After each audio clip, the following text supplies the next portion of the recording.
Bonjour, je suis ravi de vous retrouver après autant d'absence. Ça fait à peu près 2 mois que vous ne m'avez pas vu sur YouTube, sur la chaîne La Sleeve de Stéphane. Et pourtant, depuis ce temps-là, il y a pas mal de choses qui sont passées par rapport à la sleeve. Donc je reviens aujourd'hui vers vous pour vous raconter tout ça. Et je m'excuse aussi parce que ça fait quand même pas mal de temps. J'avais annoncé 2, 3 fois que je faisais une vidéo et puis après avec le travail et puis avec le sport, parce que ceux qui viennent sur la page Facebook savent que je fais énormément de sport. Là, je suis à 4 séances par semaine. Et c'est vrai que ça prend énormément de temps. Alors ça remplit de joie, mais ça prend du temps. Mais voilà, pour moi c'est primordial. Et voilà, encore une fois, pardon pour les gens qui suivent sur YouTube de ne pas être venus plus tôt. Donc, je vous ai parlé du bilan des 3 mois. Donc, effectivement, je suis allé à la clinique à peu près à 3 mois, 3 mois et demi pour faire un bilan. Lors de ce bilan, on a pratiqué un TOGD. Alors, pour ceux qui ne connaissent pas, c'est tout simplement une sorte de radiographie. Donc, on nous fait boire un produit de contraste pour voir dans quel état est notre bébé estomac. Donc, pour voir surtout s'il y a des fuites, puisque des fois, malheureusement, ça peut arriver après l'opération. Et c'est quelque chose qui est quand même gênant quand on peut imaginer avoir une fuite à l'estomac. Donc voilà, donc le TOGD est là pour rassurer le patient, pour lui dire que tout va bien, que l'opération s'est bien passée. Et donc on fait un TOGD la plupart du temps 3 mois après l'opération. Donc pour ma part, il n'y a eu aucun problème. Par contre, comment dire, lorsque je suis arrivé à l'hôpital, on m'a fait une série de prises de sang. Et là, on s'est aperçu que malgré mon état de santé qui était vraiment très, très bon et la vitalité que j'avais, étonnamment, j'étais à la limite par rapport à certaines vitamines, donc de mémoire la B12, mais comme un peu tout le monde, et puis quelques oligoéléments. Donc on m'a fait une supplémentation vitaminique. Alors c'est pareil, c'est pas non plus la mort.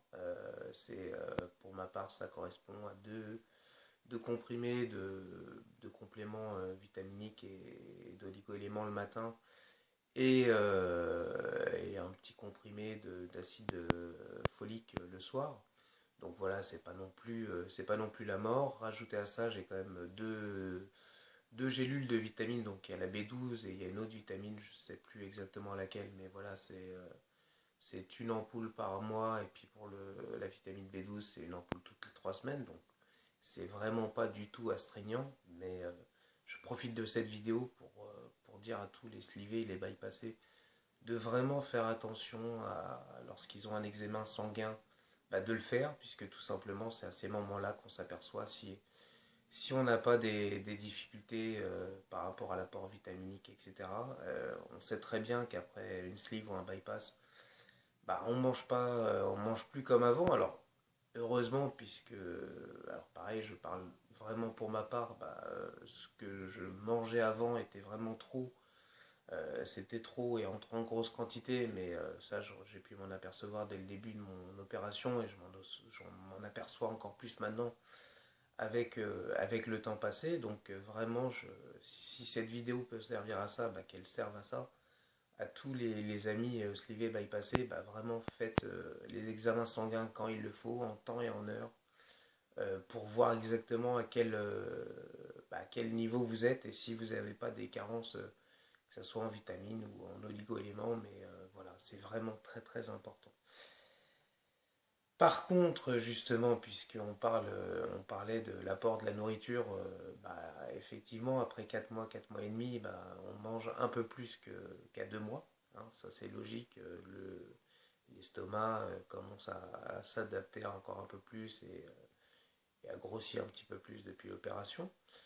Donc, voilà, si je parle de ça, c'est tout simplement parce qu'il y a eu pas mal de questions sur la page sur qu'est-ce qu'on peut manger, est-ce que c'est gênant pour la vie sociale, etc. Non, je sais que, à titre personnel, il m'arrivait de faire des restaurants, que ce soit avec ma femme, avec mes amis ou même avec les collègues de travail. Hein.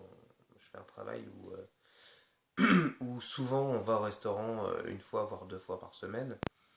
Donc, par rapport à ça, le fait d'avoir été opéré n'est pas un handicap. Alors, effectivement, on ne va pas prendre entrée, plat, dessert. On va sûrement, au début en tout cas pour ma part, c'était ça, je prenais une entrée, et puis là, ça m'est arrivé de prendre un plat, donc je prends un plat, je prends qu'un plat, mais voilà quoi, c'est toujours sans difficulté. Alors voilà, il faut vraiment être, comme au début, être attentif au fait de ne pas prendre la bouchée de trop ou les bouchées de trop, mais voilà, l'objectif c'est pas de se rendre malade, l'objectif d'aller au restaurant avec ses collègues ou ses amis, et puis de surcroît encore plus avec sa femme, c'est de passer un bon moment. Donc voilà, c'est pas un moment où il faut se goinfrer pour être malade, non, il faut juste être à l'écoute de son corps, à l'écoute de son estomac et passer un bon moment avec les collègues. Ça, c'est avec les collègues, les amis, la femme. En tout cas, voilà. Le restaurant est tout à fait possible après une sleeve ou un bypass. Par contre, il faut vraiment être attentif aux sensations qu'on reçoit et aux informations qui sont transmises au cerveau par le bébé estomac. Et puis pour ceux qui m'ont suivi sur ma page, comment j'ai lancé le challenge patate. Alors le challenge patate, c'est quoi? C'est tout simplement de se prendre une photo dans un supermarché avec le nombre de sacs de patates, donc des sacs de patates de 10 kilos, parce que sinon ça en ferait beaucoup trop et limite on se verra plus derrière l'amoncellement de sacs de patates. Mais voilà, c'est tout simplement de se prendre avec le nombre de sacs de patates qu'on a perdu. Et alors ça paraît bête comme photo, mais moi ça m'a réellement permis de m'apercevoir de combien de kilos j'avais, du nombre de kilos et ce que ça représentait.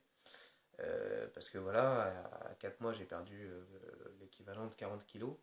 40 kilos c'est énorme, sauf que voilà, on dit j'ai perdu 40 kilos, mais on s'aperçoit vraiment pas tout le temps de ce que ça représente en perte de poids. Donc là, avec le challenge patate, ça m'a permis vraiment de mettre une image sur le poids que j'avais perdu. Et puis dernière chose, puisque tout à l'heure on a parlé de l'aspect social d'un slivé ou d'un bypassé, moi depuis que j'ai perdu tout ce poids, j'ai changé de taille de vêtements et là je suis en XL pour le bas, en double XL pour le haut, et c'est vrai que c'est bête, mais c'est les tailles qui te permettent d'aller dans n'importe quel magasin. Et le fait d'avoir été dans le magasin de tout le monde, on va dire, et de pouvoir choisir tous les vêtements que je veux, c'est un plaisir énorme. C'est vraiment superbe. Alors on fait pas cette opération pour ça, mais justement c'est un des premiers bénéfices qu'on a le jour où tu rentres dans un magasin et que de toute façon les yeux fermés avec la taille que tu sais maintenant que tu fais et que tu te dis je peux prendre n'importe quel habit dans ce magasin, c'est un bien fou, c'est un bien énorme, donc voilà quoi, c'est vraiment quelque chose de super et sur ce sourire je vais vous laisser et je vous souhaite une bonne soirée et je vous rappelle bien sûr ma page Facebook, donc vous allez sur Facebook, vous tapez la page de Stéphane et vous suivez toute pardon, la page de, c'est la page de Stéphane, c'est ma page, mais c'est la sleeve de Stéphane. Et vous retrouvez toute mon aventure, tout mon parcours, alors pré-op, mon opération et post-op. Et voilà, et si j'insiste sur le post-op, c'est vraiment que c'est quelque chose de très important. Donc voilà, n'hésitez pas à aller faire vos bilans, aller faire tous vos bilans sanguins, etc.